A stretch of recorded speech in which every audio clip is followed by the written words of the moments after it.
when I started that business, I'm not allowed to like give up in less than a year. I have 365 days to do something with this, because if I was willing to give 60 to 80 hours to teaching, I can sure shit give 20 to 30 hours to a direct sales business. Well, I mean, it's one of the best. If you didn't understand what was going on in the mortgage industry, it's funny because they'll actually take away and the actor will talk right to the camera and explain to you what happened. My team hit #1 in the world in group recruiting, #3 in the world for group sales.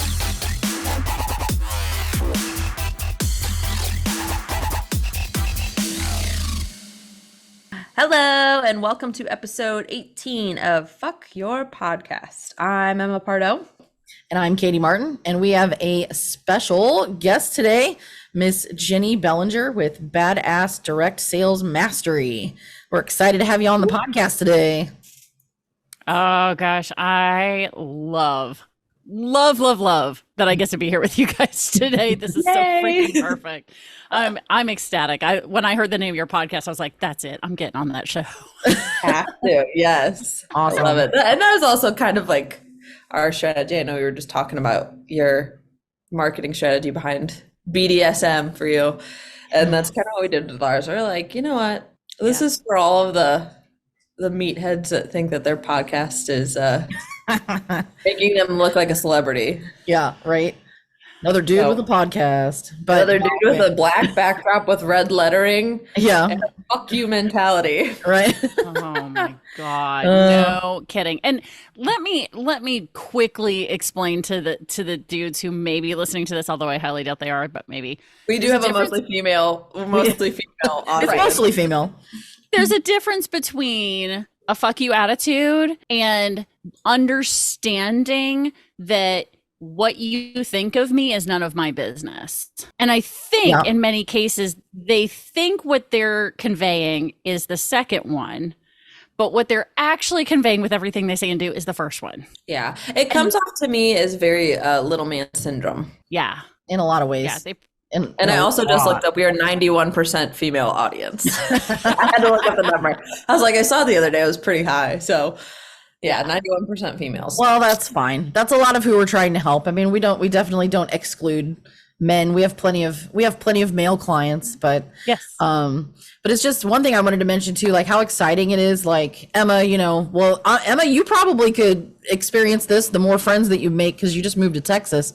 But like the whole experience, like how exciting it is when you meet somebody that you just like feel that connection to as an adult. Because you don't get like sometimes you don't get that as often, but I joined, though this is like a long chain of events. So we had an event when we first started in February, and we marketed to a networking group that one of the speakers was a member of. So, we have the event, it's really successful. One of these ladies, she comes up and approaches me and says, "Hey, you have a 618 phone number?" I was like, "I do." And she's like, "Well, do you, is your business over there?" And I'm like, "Well, it is now. It wasn't before. My business was literally right here before, and now I'm in the Alton area." And so I joined that networking group in this area, which is where I met Tara Hurst, which is who referred me to you. So that's like connected us. So it's like, it's just amazing how all of that works. And it's like, man, like I should have been in a women's networking group like years ago because just of the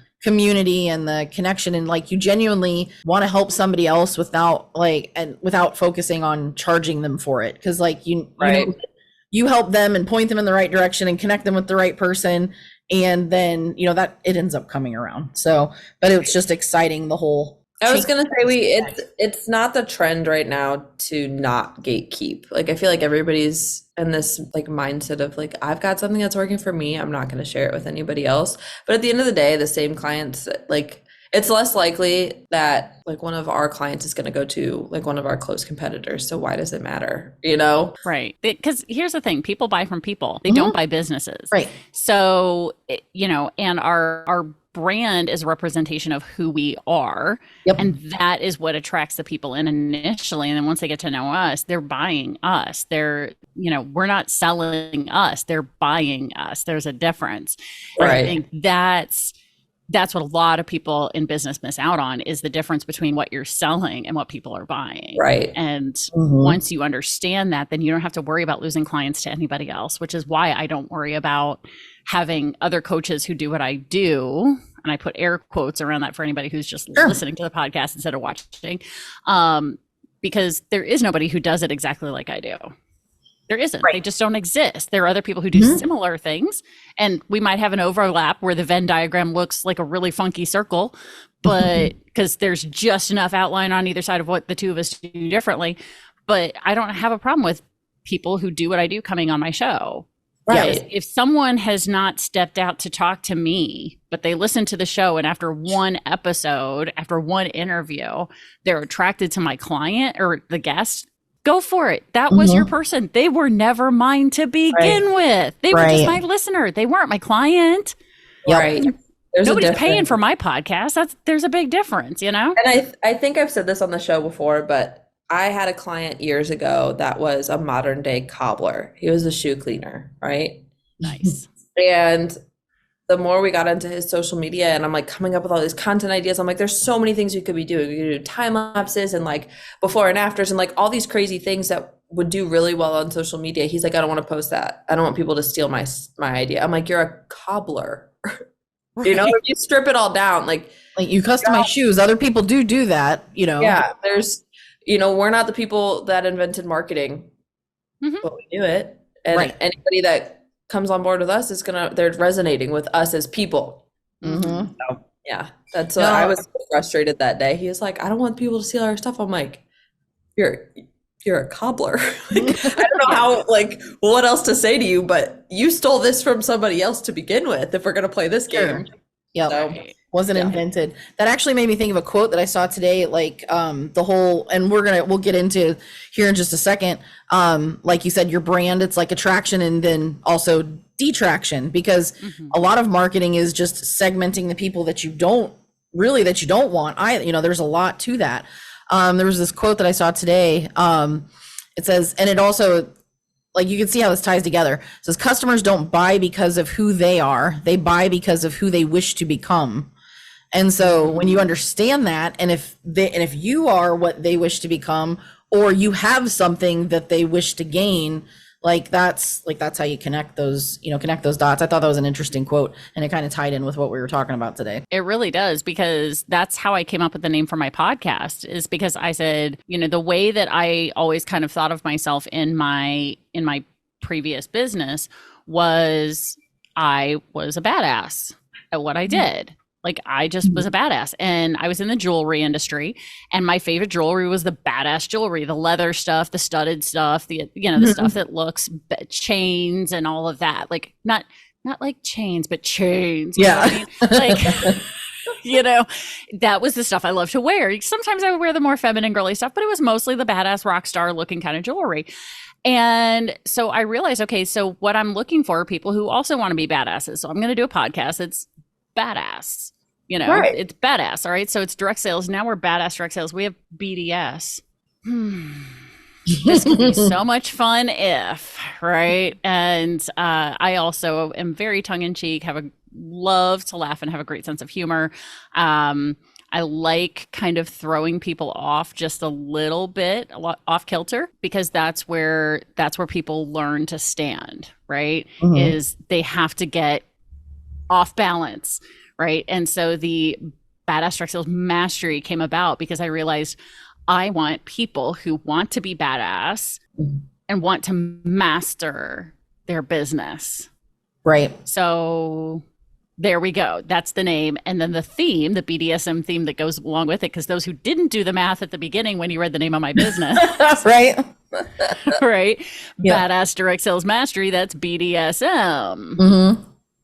So, and then, the moniker was developed by, as I was going through. So I became known as the Direct Sales Dom. So I love it. Where all that came from. And when I first released the podcast, now my business at the time was not called Badass Direct Sales Mastery. My business was Level Up Coaching, which boring, right? So Yeah. that is so middle of the road, safe, conservative, and that's not me. Mhm. And so the podcast, when I put out the Badass Direct Sales Mastery podcast with the cover art that I put out, and with the moniker of the Direct Sales Dom, I had people in the business world who were like, "Aren't you're going to scare people off?" And I was like, "Oh yeah, I am." Yeah. Like it actually kind of excited me because I was like, "You're right. I am going to chase people off with this because there's some people who are going to look at that cover art and go, I could never." Right. I love the southern twang on that. I could never. I could never. I just watched and they're Steel clutching- Magnolias the other day. Yeah, and they're clutching their pearls at the same time, right? Yes. I could never, right? But those are the same people behind closed doors. Exactly. But Usually, here's yeah. what's so crazy. Usually, yes. But what's interesting about all of this is that, and you guys know this, podcasting is a very anonymous thing, like podcast listening, right? It's super anonymous. Oh yeah. Yes, we know what Apple and Spotify and whatever is willing to share with us. If the client was willing to share with them their gender, their age, and all of that stuff. Right. So we air quote know our demographics, but we don't really. Sure. No. Because not it's everybody really has hard. shared all their stuff. So it's a very anonymous thing, which is why I know that if people see my podcast art and they're like, I can't listen to this, they are not my client. Right. They can't even listen to something anonymously to see. That tells me right there, we are not aligned. I can't even step out of my comfort zone enough to listen to something anonymously. You're never going to step out of your comfort zone to build and grow your business. Right. It's a direct line between those 2 points. So I knew in that moment, I was like, oh yeah, because it was the first person who asked me that. Aren't you scared to get, like, that's when I went, oh yeah. Like it wasn't an original intention, but now it is. I'm like, hell yeah, let's see how kinky I can get on the show. Right. I love it. And it's going to pull people in or it's going to push people away. They're going to love it. And because seriously, I can get the sales, leadership, recruiting, business conversations at a vanilla level anywhere. Anywhere. Like it's out there. You don't even have to go search for it. People will drop it in your email inbox, whether you want it or not. But the kinky version of conversations around sales, recruiting, and business, they don't exist but on the 2 podcasts that I'm on, from what I can tell. Because there's either kink podcasts or there's business podcasts. The 2 podcasts that I am a host or co-host of are the only ones where kink and business intersect. Love it. I love it. I think that's great about it. Yep.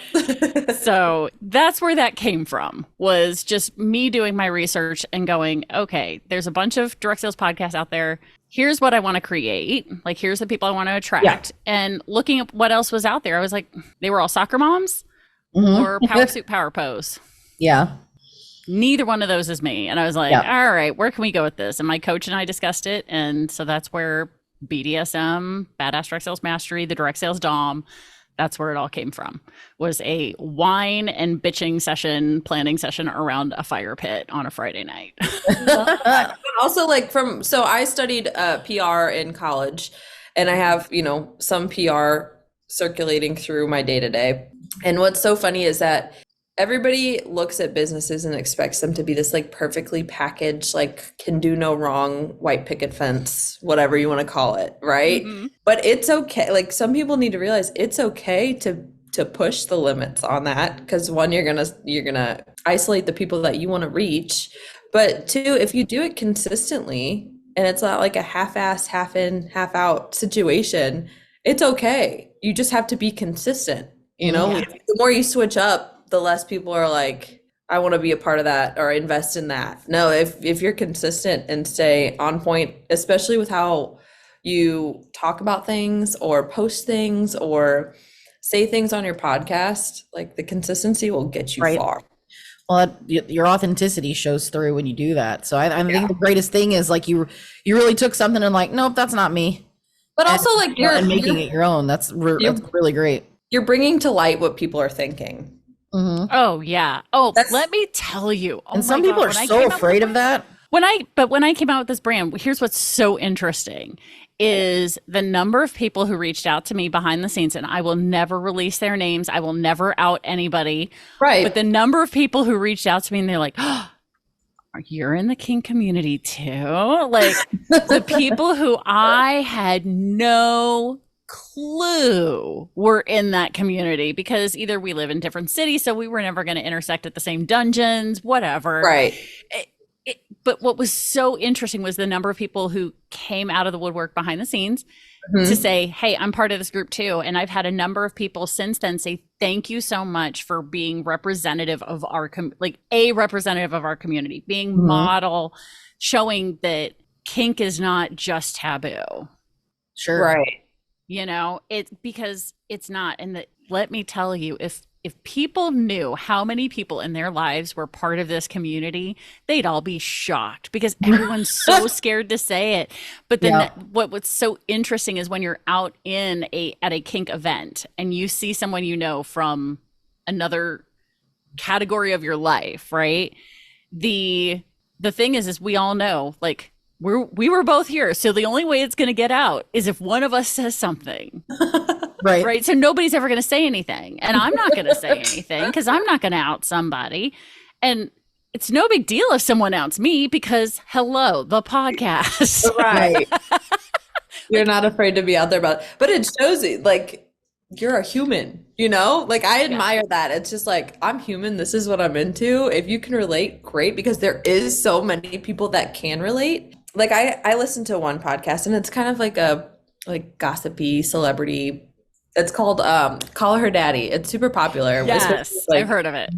I am obsessed with it because they're just like talking that, you know, they talk about, oh, this happened with you and this article was released about you to whatever celebrity she's interviewing. But it also gets into like, what do you like in your personal life? What's your relationship like? What do you know, like all the stuff that you don't hear because it's not normally asked in interviews and stuff. Yeah. But I relate to it because it's like the same things that those celebrities are like talking about are real life things that like I'll go through. And you think that they wouldn't because they're celebrity.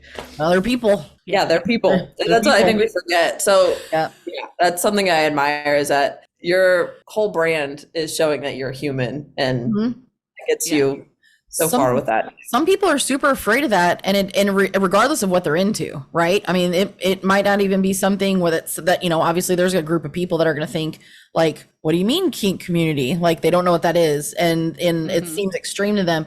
But if you really, I mean, I've met, and I came from the coaching world that I came from, like to like where I am now was very male dominated, and the whole thing about preaching authenticity and really being who you are. But what ended up happening is they created an army of all of these guys doing this exact same thing. So really none of them were being authentic. It was like creating, they were carbon copies of one another. And what's been refreshing, getting to know more women coaches in a variety of areas, is that they tend to be more of who they are, and just really embracing, like when you brand yourself, you're just branding who you are, and you have to let people in. You know, if you really want to connect with, there's people out there who are into the exact same things that you're into. They might run the exact same type of business that you run, you know, so you think of all of your personal interests, think of all of your business interests. If you don't tell people who you are, like they won't gravitate towards you. If you don't tell people what you do, they don't know they can buy something from you. Like, I think that's the biggest thing is, you know, seeing like with what you do, one, you're yourself like 100% unapologetically. And I love it. Because I am so apologetic sometimes to be myself. I'm like, I'm so sorry. This is just who I am. I'm so sorry. No, we legit had a conversation about it yesterday. And, and it's more about like, like please people, stop apologizing. Please. Yeah, don't apologize. It's something that I'm like slowly learning because I'm like, this is just who I am, right? You're an old soul, but people don't realize how young you really are. So that's so some of your insecurity comes from comes from your age when you gotta, and it's hard because the people that are influencing the way you feel are family, friend, some of your friends, Right. and it's just got to be like, you got to embrace who you are. Yeah. So- Well, and can I give you a tip on how to switch from being Absolutely. apologetic? Like, because Absolutely. anytime you want to say sorry for something where you didn't do anything wrong, Mhm. right? So you didn't actually do anything wrong. You're just apologizing for who you are. Instead, thank them for allowing you to be you. Oh, wow. Okay. Switch sorry for thank you. Yep. And this works in so many situations, not just about who you are, but saying thank you when anytime I'm late, I'm like, thank you so much for waiting for me. Thank you for being flexible. Okay. Thank you for understanding that I was not trying to be disrespectful of your time, but sets this that thing came up boundary. that I had no control over. You know, I'm thankful instead of being like nothing but apologetic. I will apologize. I'm sorry I was late. I could have been here early, but I made a mistake and this other thing held me up. But thank you for waiting for me. Thank you for this. Thank you for that. Anytime you can replace I'm sorry, especially when you didn't really officially do anything wrong, with thank you and finding a way to be in gratitude for that, it changes. So I very rarely say sorry anymore unless I really did something wrong. Mhm. Yeah. I apologize for when I really did F up, but otherwise I'm in gratitude for everything else. And it changes how you show up in the world in a really Love that. positive way for yourself. Because I guess I've always lived in a world where it's you apologize for the actions that you did, but even you just it's courtesy to say sorry. But now it's still courtesy to say thank you. But I never thought of it that way. I'd always just be like, oh, I'm so sorry. I'm so sorry. I'm so sorry. That was the go-to. That's Yeah, interesting. I'm so excited now. Perspective. Wow. Changing love it. lives. That's Light what bulb I'm here moment. to do. I love it. So let's kind of take it back a little bit. Just where this happened, how did you get here, right? Okay. So you start this podcast, you say you were in jewelry before, kind of give us a little background as to what your life has been like leading up to this, obviously from a business standpoint. Yeah, sure. The quick in a nutshell version is I started as a middle school science teacher as my first grown up job. And when I got pregnant with my oldest child, I took some time off from teaching. And in 2010, I decided, okay, it's time to go back into the classroom. I'm feeling like I'm ready to go back now. I'm done talking about Paw Patrol and Barney and all that stuff. That's my world right now. Yeah. As a 5-year-old. I'm ready to have some slightly older conversations, with sixth graders. That'd be great. Let's just move up a few years here. Right. But that particular year, I don't know if you guys remember, there was a really big recession going on, and schools in the area of St. Louis, so both on the Missouri and Illinois side, did not have much money. I went through 18 interviews in 2010 between January and August. Wow. 18 interviews and heard no over and over again. And it's not that they didn't want me, they couldn't afford me. I was a teacher with experience, and so I could not get back into the classroom because schools were broke. Wow. Parent teacher organizations were doing fundraisers just to save the music and art program, let alone we can't afford a teacher with experience to come in. So we're going to hire the brand new college grad. Okay, that's the way it is. And so, but it took 18 times before I finally figured out what the universe was telling me, which is, this is not where you're supposed to be, girl. So I said, fine, universe, in my snarky, smart ass way of being in the world. Fine, universe, if this is not where I'm supposed to be, where am I supposed to be? And that's when an invitation to a direct sales event showed up in my mailbox, like an actual paper invitation in my mailbox showed up. Yeah. So that's how long ago this was. And so I went to this event thinking I was going to help my sister-in-law start her 5th direct sales business that I had known her to be in since I had been married to my husband at that point in time. And I was like, I'm just going to go buy some jewelry. I'll make her happy. And then I'll come back home and I'll have some bling and it'll be fun. And I walked out of that event with a business. Boom. Nice. Yeah. So I made the commitment to myself when I started that business. I'm not allowed to give up in less than a year. I have 365 days to do something with this, because if I was willing to give 60 to 80 hours to teaching, I can sure shit give 20 to 30 hours to a direct sales business for a year, because I was willing to do it for teaching. So let's do it for a year, because the universe told me I'm not teaching. So I may as well do something else that's going to make me money, and I can do it from home, and I don't have to work 6 to 8 hours a day. I can, or more. I can stay at home with my kid and make some phone calls or send some text messages, or, you know, go do a party, you know, whatever, go meet someone for coffee and show some bling and get an order. Like, I had so many options for that. And I was like, okay, so that's what I'm going to do. And a year later, I had triple promoted in my first year. I had earned by the end of the year, I had earned 4 trips, you know, in 2 trip contests. So 2 trips in 2 trip contests. And I continued that trend for the rest of my direct sales career. And what really mattered to me, though, was the trophies that I got because of my team. I have them. My name is on them because I was the leader of the team, but they earned them. But what it told me was that I know how to teach people to recruit. My team hit #1 in the world in group recruiting. That's crazy. Hit #3 in the world for group sales. And we did it in the same convention. Wow. And we weren't trying to get to the top. We were just helping each other build and grow and reach our dreams. That was it. That was it. The goal was, let's all help each other build and grow and reach our dreams. That's it. So we all shared our dreams. We all shared our goals. We cheered each other on. We held each other accountable. And through that process, we built an amazing team during convention time and sold like crazy at the same time. And it all came from the leadership that started with me. So that's when things started to pick up for me, to move me from being in the direct sales world to the coaching world, because all these leaders from the company started reaching out to me going, will you come train my team? Will you come teach my team? Will you coach this person so that they promote? Will you coach this person so they earn the trip? Can you help this? Can you do that? And I started realizing there's opportunity here. Yeah, there's something here. Yeah. And I've also been professionally networking since 2011 in something called BNI. And around 2015, 2016, a bunch of coaches started showing up in BNI as members. And I had never heard of a coach before, like, except for a sports coach. And so I totally didn't get what they did. What does a business coach do? Like, I don't get, like, I've had some people ask me that recently. They're like, what, like, you can make money doing that? I'm like, well, I mean, I have. Right? Yeah. I totally didn't get it back then. And it was still freaking, I mean, looking at the industry's only been around since the 80s, you know?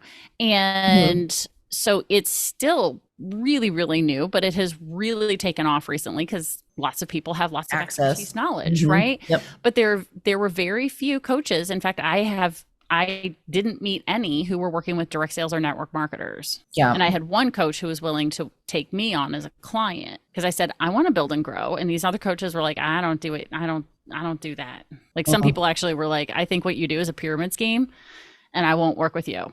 Really? They had a very negative perception. Oh, yeah. And I was like, oh, that's really cute because I actually sell a product. And the definition of a pyramid scheme is there's no product. I have a product. Like, check your terminology at the door, dude. Check your bias. You wrong. Yeah.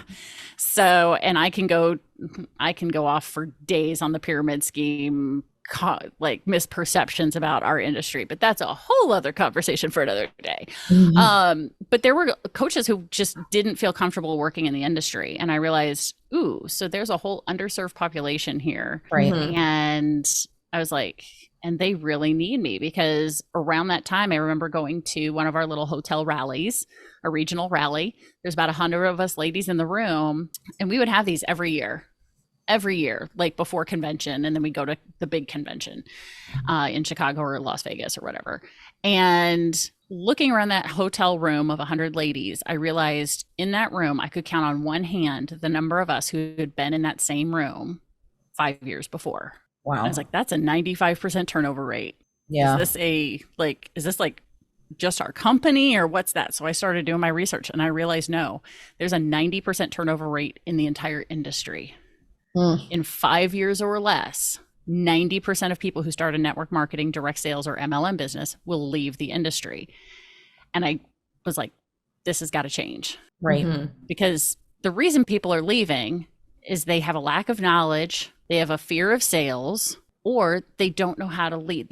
It's really the fact that they're their own boss. Yeah. And we will hold other people accountable before we'll ever hold ourselves accountable. Right? We will do for others what we won't do for ourselves. Right? That is a huge issue in the industry, and women in general, which 76% of the industry is female. So this creates this perfect storm of huge churn rate, which is why part of why there's such a negative perception in the area or in this industry. And so I was like, that's it. I refuse to let this be a thing anymore. This is not going to be a thing. So my mission is to empower 1 million women to be leaders in business and at home. 1 million of them, because there's 50 million who are involved in direct sales, network marketing, or MLM right now. Wow. Yeah, that's a huge number. If I can reach 1 million of them, that'd be freaking huge. Right. So that's my goal, is move the industry so that our statistics drop from 90%. Because a brand new startup in any other industry, a brand new startup only has a 70% rate of failing in 5 years or less. Only 70%. That's still pretty high, but only 70. For us, it's 90. I'm like, nope. In my lifetime, I want that to drop to like between 70 and 75. Yeah. That's my goal. Like, get it so that people are educated, supported, and held accountable to do the things that they want to do so that they can reach their dreams. That's it. Because I know it works. Do you think some of that inconsistency? So I imagine like every product's different, every company's different. So, you know, the direct sales companies, do you see fluctuation or maybe bigger gaps or less turnover with particular types of products? It's not really product based. There's a few companies that have really dialed in on the training and support aspect. Got it. Because I can say with full clarity, and the reason why I've never had a Mary Kay client is because they have amazing training. They have amazing support in the Mary Kay company. Like, it's fantastic there. Not saying they couldn't use a coach, and it certainly would get them where they want to go even faster. But that company's been around since the 1950s, 1960s. Yeah, really long time. So they've had a lot of time to dial in what works and what doesn't work. And Mary Kay Ash was absolutely brilliant. She created, and I'm using this term, pun intended, a fantastic foundation for everybody who's in that company since. So I think it's more based on the company and how they set up for training and support of their team. There are companies that have amazing products, but they don't have the training or the support. And so that's where someone like me comes in. You know, why I'm there is because the company is so product focused. They don't create any of the things that retain their salespeople. Yep. Right. So any and all businesses have 3 things they need to do to be successful: get new clients, keep the current clients they've got, and grow the team. That's it. Well, the same is true in direct sales and network marketing, but from a direct sales company's perspective, their customers aren't just the people who are buying the products. Their customers are also the people who are out selling it. And if they're not training and supporting them in the right way, they've got a bunch of churn happening there, which is affecting how much they're actually able to really sell product wise and really grow. So, you know, what was fascinating to see was what happened during COVID and how quickly it happened, because in January of 2020, the economy was fantastic. So all of my clients were sitting there going, I can't recruit to save my life because nobody needs another stream of income. 6 months later, people were banging down their door doing, I need something. What was that thing you were talking about 6 months ago? How can I get on your team? There were companies that experienced 300 to 500% growth between March of 2020 and August of 2020. So less than 6 months, the companies grew 300 to 500%. Pampered Chef was one of them. My mom used to have Pampered Chef parties. Those were the best. Right. But see, what was interesting is the reason that Pampered Chef became so successful so quickly is because we couldn't go out to eat anymore. People were cooking at home. Yeah. Well, that's okay. So yeah, that's the Christmas of 2020, my mom was like, I want to make bread and I want to make butter and I want this really fancy Dutch oven. She was like going off all these things. and you could not find anything fancy cooking related at all. It was like months. Her KitchenAid mixer broke Thanksgiving of 2020 and Christmas of 2020. Yeah. She's like, I want to get another mixer. Yeah. It was a copper one, which actually goes with her. She got her kitchen remodeled after she got this mixer, but she's got like this big copper sink. It all goes together. But she was like, this is the only like color I could find. And it's also like double the original price. Yeah. So it could charge more because it was really hard to find, right? Supply and demand. Right. And the other company that experienced that level of growth, because again, people were stuck at home, Pure Romance. Oh, I didn't even think about I that. didn't think about that either. Oh, that's Because people were stuck at home and they were either getting divorced or they were going, all right, missionary ain't doing it no more. We need to find something different.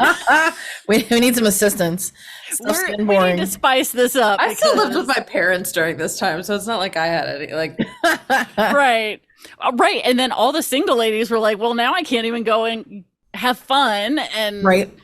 you know, and so Pure Romance like grew in That makes sense. insane way to during that capitalize time. Pure Romance. Oh, Pure Romance and Paper Chef, like they killed it. Which They is did understandable. Yeah. and so they had it makes perfect sense. And I mean, they were so behind on the demand for their products that even the CEO was going into the warehouse to package orders. Wow. The CEO of the company was like, we don't have enough people, but we can't hire enough people right now because COVID. Right. So he was masking up and going in and helping box orders. Like I saw so many lives where his marketing team, one person from his marketing team showed up to film him like putting orders together. And because that's what had to be done. And then they put the phone down and they started putting orders together. So it's this industry has experienced massive growth because people now saw the need to, you know what, if I had started building this in late 2019 when you asked me to, I would have been making bank when the world shut down, but no one saw the world shutting down coming. Right. You know what I mean? Well, that's what I'm like. Oh, interesting. August of 2020 is when I started Elevate Publications, which is like my little small boutique marketing agency. You know, we have 99 creatives now. And it was really hard to get anything going because it was like, no businesses are open. Who's going to spend money to market when their business isn't open? I remember making a few like suggestions for people about how to post about COVID stuff from a PR standpoint, but that's it. Like social media, everybody was on it, but everybody had the time to be on it. You know, it's not like people were in this demand of, I need someone to manage this because I don't have the time to be on it. No, you got the time. Yeah, exactly. It's a whole different thing. So, but anyway, so that's the in a nutshell how I got to becoming a coach was because I started in the industry, saw a need for help and growth, and then now I've been coaching almost exclusively in the direct sales network marketing and MLM industry since 2017. That's exciting. So your customer base, do you primarily work with the sales reps at the sales level, or are you working with some of these corporations at like a team training level? Like what's your client base made up of? Yeah, my client base is mostly made of the independent reps. Okay. So they recognize that they need some extra help, whether it's because they're having either their upline disappeared, whether it was a misalignment of who we do not get along, or if they just life happened and they aren't doing the business anymore, so they don't have a leader to go to anymore. So these people find me, or it's a situation where they have they feel like they've hit the level of learning that they're ever going to get from their upline and from the company. They're like, I need more. Right. They're telling me the same things over and over and over again. And if that stuff was going to work for me before, it would have worked for me before. And it's not. So I need something new. I need somebody new, a new perspective. I need someone to hold me accountable. Some of my clients just hire me to make sure they get stuff done. Because being your own boss is great, except the downside is you are your own boss. Yeah. Right. So my clients are mostly that, although I have been hired by some companies to help them develop and grow a direct sales arm or department of their business. So they already had a wholesale or retail side. Sure. And now they wanted to have a direct sales arm to go out and sell product in a either boutique or home party or whatever environment. Yeah. Like just that's interesting. I wonder like what's a is it a particular like trying to think of the right word, not industry, or a particular type of product? I mean, I think that would be fascinating. Like if you have a retail store, even if it's privately owned, and they decide they want to build that model into their company, I think that's a pretty interesting thing. And like, I mean, obviously you have the expertise to help them that. What's one of the more unique products that you've helped somebody do that recently? I would say probably the most unique product is a company that does apparel and accessories for dog lovers. Oh, okay. So dog lover. There you go. So that was the company that actually hired me to help them do that. But the reason they hired me is because one of their independent reps who was doing their wholesale business, so she would buy their products wholesale and then she goes and shows them at pet expos, right, and then sells them to all the dog lovers, right? So she was doing so well that the CEO noticed what was happening and said, "How are you doing that?" And she said, "I have a coach." So that's how I ended up getting hired there. Was the CEO met with me and said, "That's it. I need to bring you on." So I would say in terms of unique products or a unique company, that's probably the most unique one. But most of the ones I've worked with have been, skincare and makeup companies. I've got clients who are with Pampered Chef, doTERRA essential oils. I do have Pure Romance clients because, I mean, who in that company is not going to come work with a direct sales dom, especially the direct sales dom who keeps a Pure Romance writing crop at her desk for fun? Oh, I love it. That's so awesome.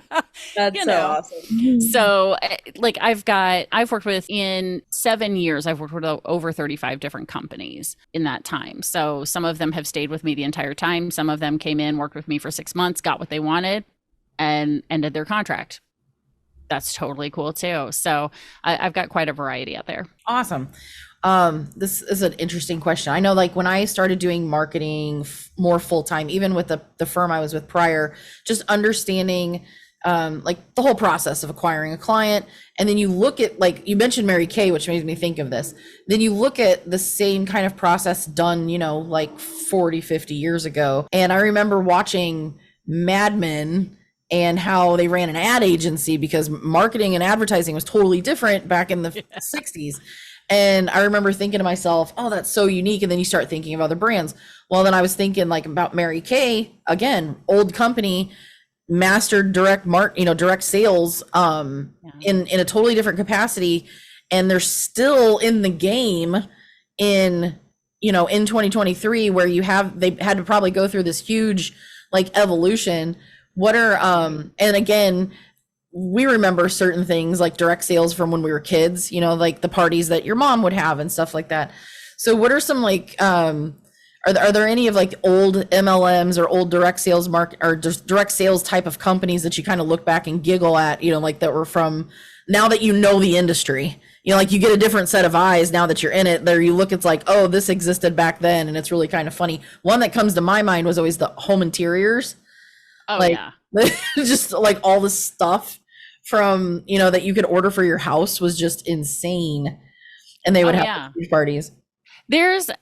What fascinates me is I have yet to find a product or service that isn't sold by some company somewhere as either direct sales, MLM, or network marketing. Oh, wow. Literally anything. I mean, anything. Come on. Sex toys are.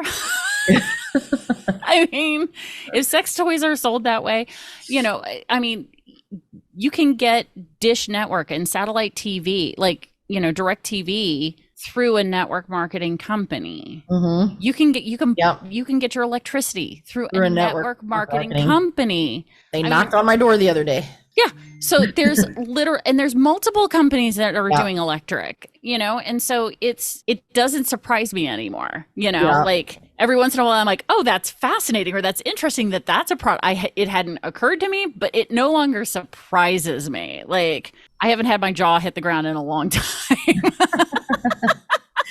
So kind of on that same note, and a lot of people don't think of that, how many products you actually could get. Somebody could sell it to you through direct marketing or direct sales type of organization. and you don't have to name the companies, but is there any type of current product, company, or service that you're like, I don't support that one, like you don't, where you don't necessarily have any interest in working with somebody who's trying to sell that product? And again, you don't have to call out the product itself. There is one. It's a service, but it's because I've experienced, and this was before I was a coach. Oh, okay. I had experienced one of their people, because there's a service industry out there, and I'll just leave it at that has set up their entire thing as a network marketing setup. Sure. People who come into this company can bring other people into the company, and they get paid on the services that they sell, right?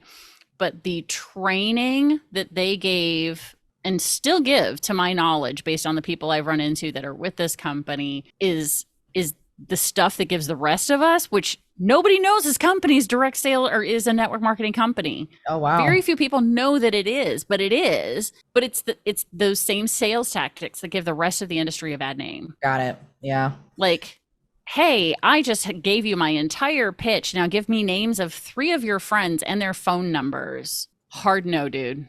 Right. I haven't even decided if I'm buying your stuff, but you just asked that, and nope. Now I know I'm not buying your stuff.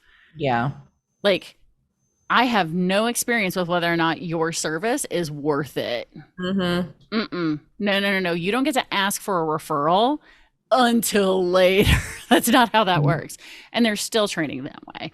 So unless there was someone who said, I don't like what they're doing and I want to do it differently, and they're willing to be the rebel, I could work with them. But unless the company was hiring me to come in and train them the right way, not doing it. Right. No. And you tend to run into some of that when you're in coaching, regardless of your industry.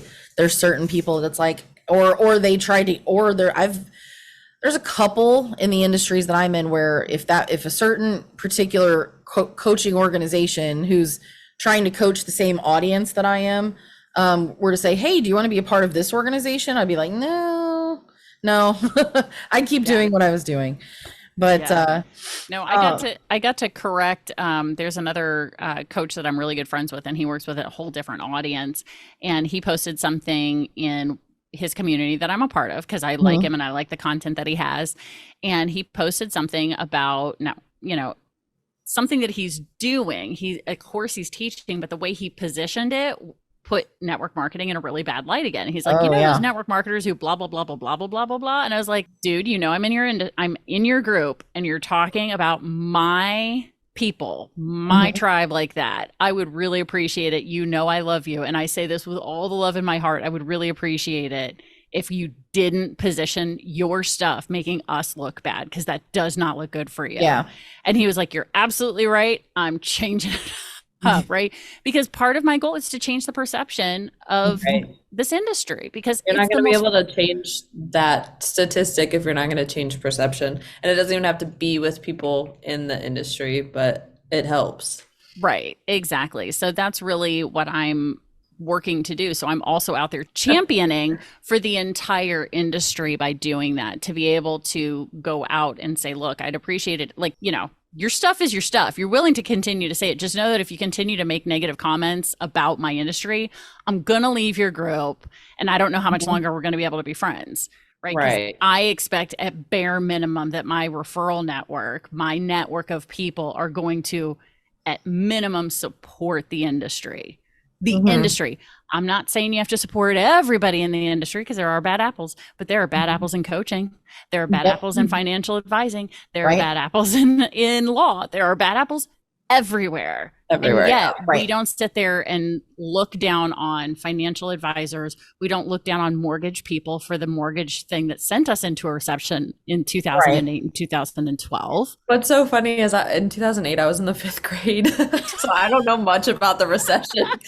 I know the recession, right? I just knew from, what my parents would say and what you would see in the news and all that stuff. Yeah. So You have no idea what it means. But No, I'm so ignorant to all of it. It was all started by the mortgage and the money industry, right? Yep. And yet we don't sit there and like the mortgage people in the business world are not poo-pooed upon. And yet there are literal networking organizations that will not allow network marketers or MLM or direct salespeople into their networking organizations. Wow. If you're with a direct sales or network marketing company or MLM company, they won't let you in as a member.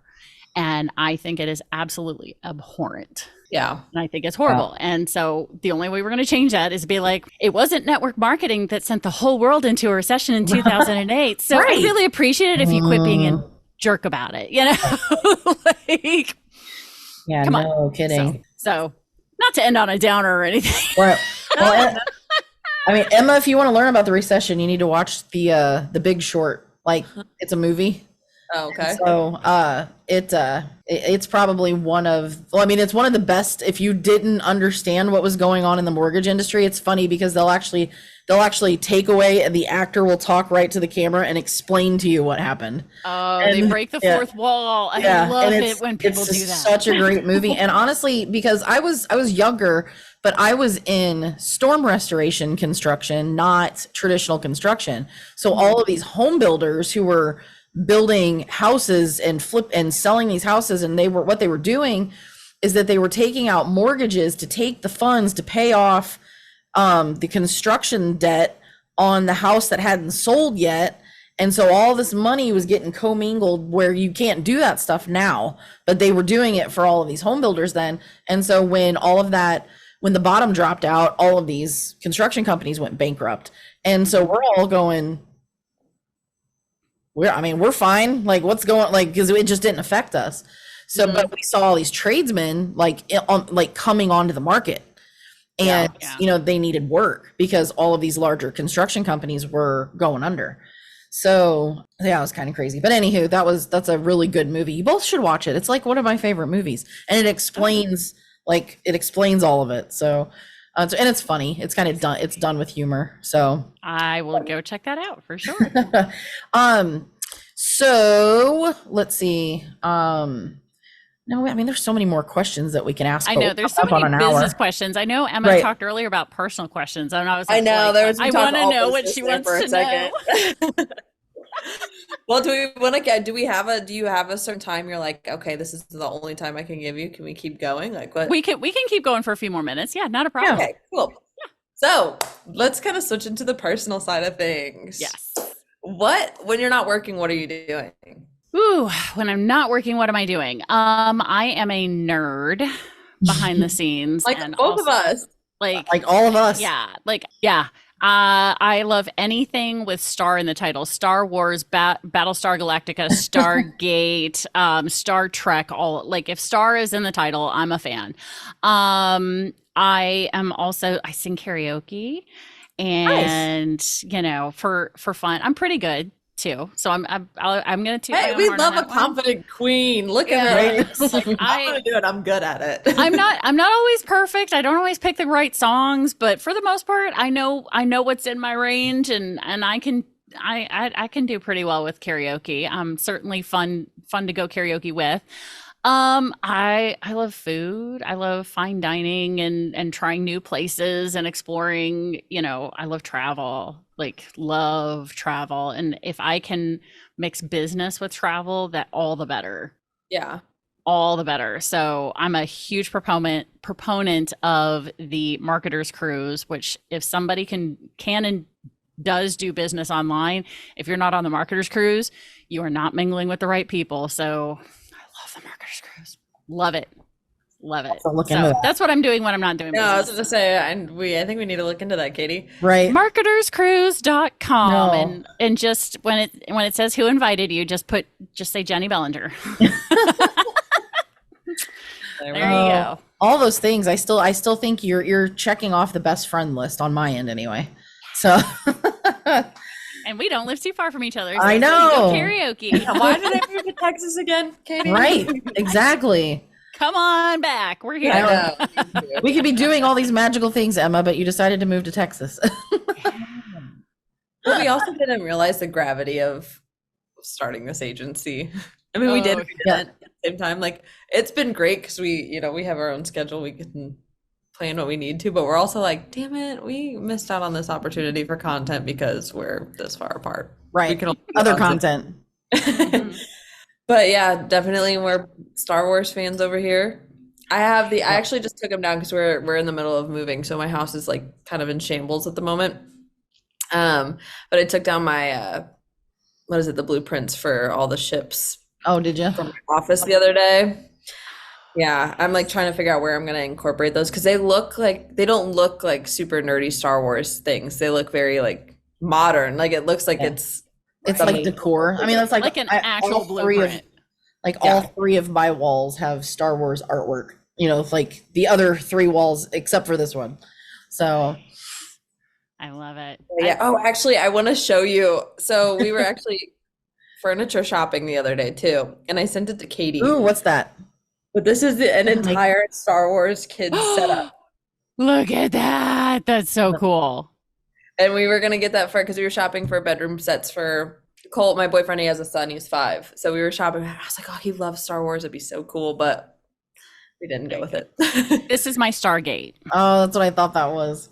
It's a Stargate that actually, where's the little power Does it button? light up? There we go. It just lit up. So it lights up so you can actually have a wormhole to travel through. There you go. That's awesome. Yeah, total nerd. So that's what I do when I'm not here. In addition to the fun Kink stuff. Oh, look at that purse. Along with the wallet that I just found to go with it. Oh, that's a Kylo Ren wallet. That's amazing. We're a bunch of dorks, and it's okay. It's the good kind. We're the good kind of nerds. Right? I love it. Yeah. So that's what I do when I'm not doing business. I love it. Yeah, Katy, do you have any personal questions for her? That was kind of mine, just because I feel like kind of loosen it up. We talk so much business. Like, what do you do for fun? No, well, as far as you said, travel. So that's a lot of the stuff that I'm trying to get into now that my kids are older and I can, like traveling remote. I think that's one of the, or working remote and being able to travel is like a huge part of just running these types of business, which is beneficial. Yeah, for sure. And my kids are now homeschooled. So they've chosen, after going back to school in person, they decided like, no, I want to go back to homeschooling. That was so much better. I was learning so much more. I didn't have to deal with all of the kids who are not behaving at school. And so now I'm going to have the opportunity to travel even more. And it's, in many cases, it'll be a business write-off. And in other cases, it's an educational opportunity because I'm taking my kids to Washington, D.C. to see all the cool historical government stuff. And, it's awesome. So yeah, I'm going to get to travel even more. So I'm excited. I have a friend that did that too. We won't be restricted by, are they in school or not? The school schedule. Yeah. Yeah. That's a huge deal. I'm excited for it. No, I think that's great. I have a friend of mine who did that actually right before COVID. I want to say it was like 2018.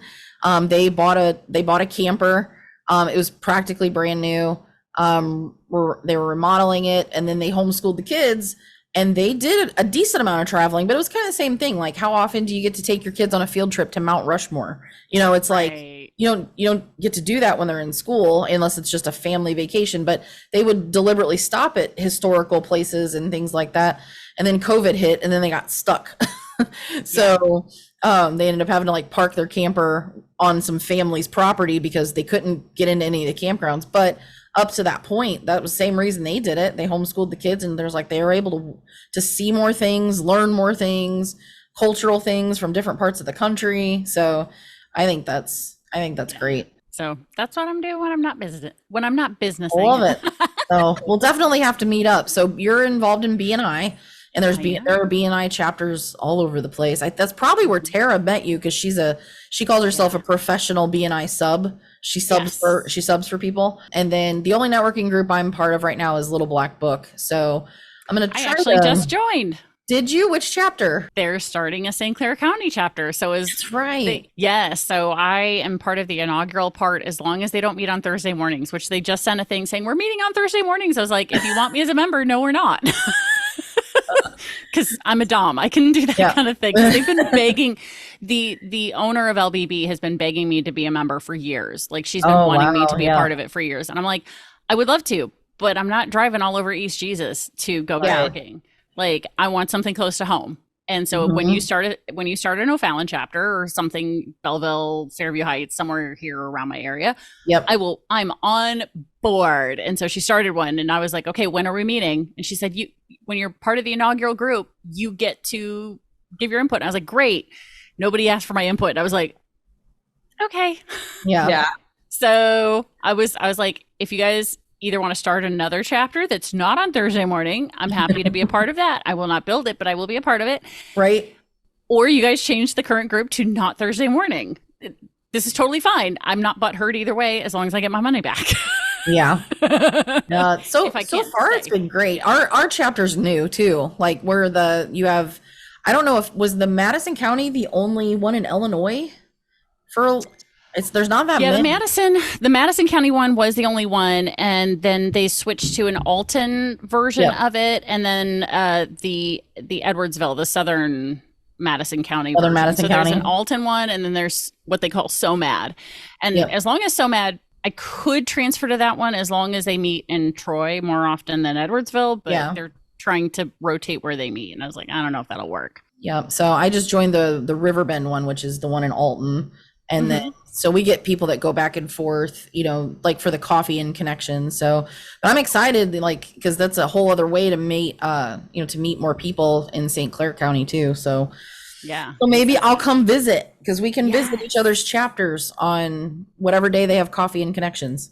Yes. Well, I don't even know when that is yet because I was like, oh, I'm not going to Oh. put anything in my calendar until we find out when the members Well, only meeting is. I think we got an email because we're close that like inviting us to do something with the because the St. Clair chapter is new. I saw something specifically about that, so we'll probably see each other. Yay! So- That'll be good. And Emma's just sitting here going, "Well, whatever." I'm in Texas. I'm sorry. Well, LBB is looking to expand. You could start the first Texas chapter if you wanted to. Just saying. No, You just have to make some more friends. no, that means I have to leave my house.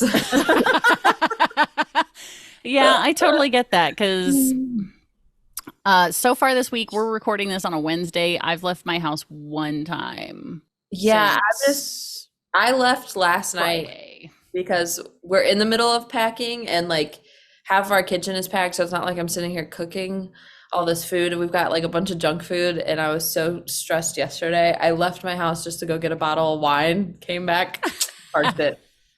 I don't, besides Saturday when I'm moving, like Mhm. I don't think I'm leaving my house again. So Yeah. I feel you. Since COVID, my life and my business has been on Zoom for the most part. I network in person when I go to my BNI meeting on Thursday mornings, and then I'm also chapter director for 3 other chapters. So two in O'Fallon and 1 in Belleville. So I leave my house once a month for each of those chapters too. So I leave my house a grand total of 7 times a month for business. That's amazing. Yeah. Okay, Katie and I support it because that's what we designed this Yeah. marketing agency We around. did. I mean, I have the little so studio much just to be fun. able to do this, but I mean, I only come here a couple times a week. So, Nice. And it's 5 minutes from your house. You're hardly leaving right. your Yeah, house. yeah, yeah. It's not that far. So I'm in downtown Alton. So it's literally a 5-minute drive. It's Oh, better yeah, than not bad. I can deal with that because it helps me stay motivated for the day, like getting up, change of scenery. So, but, so there's so many places that people can find you. So, I mean, obviously you have your podcast. So where can people find all of your information and how to connect? The best place to probably connect with me is on Facebook. So I'm Jennie B, Jennie Bellinger. I'm the one with purple hair. So there are multiple Jennie or Jennifer Bellingers, but I'm the only one with purple hair on Facebook. And so that's probably the best way to get a hold of me, or just go to badassdirect-salesmastery.com. Pick one. I don't care which one. They'll both lead you to Facebook anyway. Yeah. So The beauty of it, right? Absolutely. You betcha. Well, if anybody wants to hear a certain topic, wants some advice, wants to just chat, they could message us on Instagram at F__K your pod. We post there like 4 or 5 times a week. If you want to reach us there, you can, or you can email me at Emma@99creatives or Katy at Katy at 99 Creatives. I want to say moral of the story because I say that after every it's just like knee-jerk reaction. That's what I gotta say. But if you're consistent, don't be afraid to stand out, right? Right. Oh, yeah. Don't be afraid to push the envelope. Yeah, and I have to say that being myself, going in the direction of this brand is what has actually attracted more people to me. So yeah, don't be afraid to stand out and be yourself. Just do it, because if you look like everybody else, you don't stand out. No. Anyway, well, this is a great episode. Thank you again for being Thank you so much for being here. And we will see, well, we won't see you, but you'll hear us on Friday. Okay, bye.